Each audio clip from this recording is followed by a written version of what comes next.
Doctor Pasha صاحب یہ فرمائے گا کہ مہنگائی سے ہر شخص پریشان ہے، اس کا کوئی حل ہوگا یا آپ کو لگتا ہے کہ یہ دباؤ اسی طریقے سے جاری رہے گا؟ بسم اللہ الرحمن الرحیم۔ جو حالات اس وقت ہیں اور جو پریشر ہے، خاص طور پر ہمارا جو تجارتی خسارہ ہے اس کو کم کرنے کی کوشش ہے، اور ہمارے جو central bank state bank Pakistan ہے انہوں نے روپے کی قدر میں کافی کمی ہونے دی ہے۔ ساتھ ساتھ پچھلے کوئی 6 مہینے سے باہر کی جو قیمتیں ہیں وہ بہت زیادہ بڑھ چکی ہیں، تقریباً 60% بڑھی ہیں، اور خیال یہ تھا کہ شاید اومیکرون کے بعد کچھ کم ہو جائے، مگر تیل کی قیمت آپ دیکھیے پھر سے بڑھنے لگی ہے۔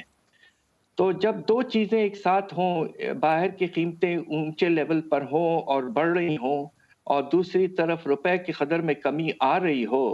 تو اس کے نتیجے میں افراط زر کی رفتار تو قائم رہے گی اور ہو سکتا ہے کہ کچھ بڑھ بھی جائے۔